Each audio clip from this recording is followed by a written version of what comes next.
almost 3 billion native animals. It's really a hard number to comprehend, but some good news with those cameras, 600 of them. Yeah, that's right. The project, we call it Eyes on Recovery. That's effectively what it is. We're going to have hundreds of eyes out in these fire-affected landscapes. And as those landscapes start to recover, we're hoping to see a similar recovery in our wildlife populations. So obviously we want to see all animals out there, but what are some that are most likely, that you're wanting to most likely see? But probably the highest priority is a little animal called the Kangaroo Island dunnart. It's only found on Kangaroo Island, and it's the species that had the highest level of impact. Something like 95% of its habitat was destroyed by fire. So that's one that we had certainly grave concerns for, but some of the early, and I must say it's only early, it's only the first couple of weeks or so of this project, but we have already picked up dunnart, so that's really good. Some of the other species we're looking for is an animal that should be one of our iconic Australians, a spotted-tailed quoll, quite a large carnivorous animal, about the size of a cat, tan, orangey in colour with white spots all over it. And it's just a shame that more people don't know about our quolls because they are incredible animals. We're also looking for a little wallaby called a potteroo, the long-nosed potteroo that lives in our forests along the east coast of Australia. Again, small animal. It doesn't have the ability to run away quickly or to get away quickly from the fire, so that makes them particularly vulnerable.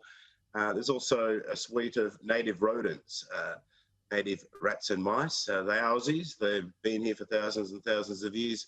But again, these small animals, they just don't have the ability to run away from fire, so they're particularly vulnerable as well. And some other species like lyrebirds is another species.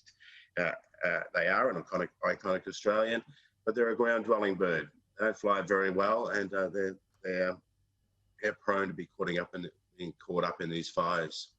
We're seeing some really devastating vision on screen there, Darren, of the bushfires from last summer and all of the animals being rescued. What do you anticipate with the cameras? Because hopefully with the technology, you're going to save some time looking through all of the different shots. And what will you do once you do receive all of that information?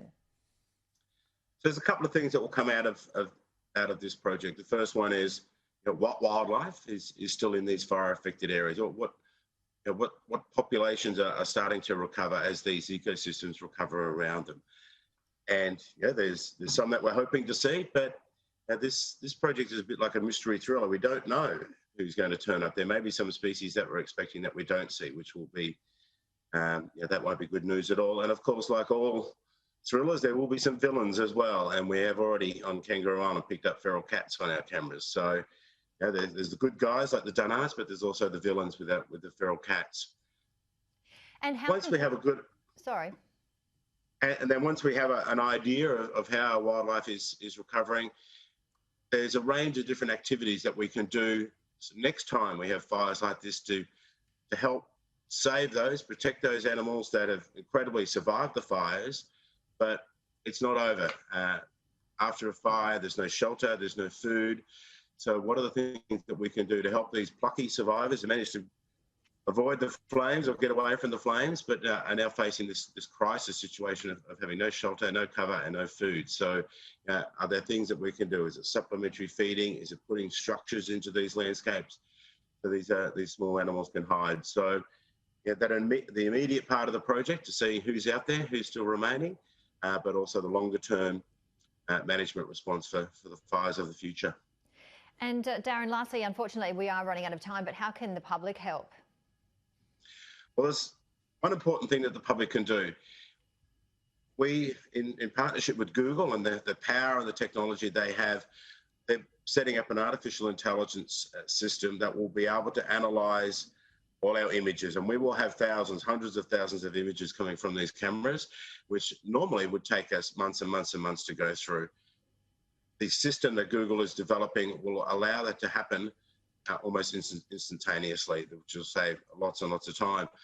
But you need to train the artificial intelligence, and you need to train it by having lots and lots of images of Australian wildlife from every different angle, every different position that you can think of. So there are lots of people out there, whether they're professionals or amateur naturalists who have been using these cameras, If you've got images there stored on a hard drive or backed up on your laptop, we'd love to get those images into the system, train the AI. So once our images from the Eyes on Recovery project start to become available, we'll have this incredible system to analyse and catalogue all those images. So there is something that everyone can do. Absolutely fascinating. Looking forward to hearing more of the great work that you and your team do. Darren Grover, Head of Healthy Land and Seascapes at WWF Australia. Thank you so much for your time. Thank you and have a great day.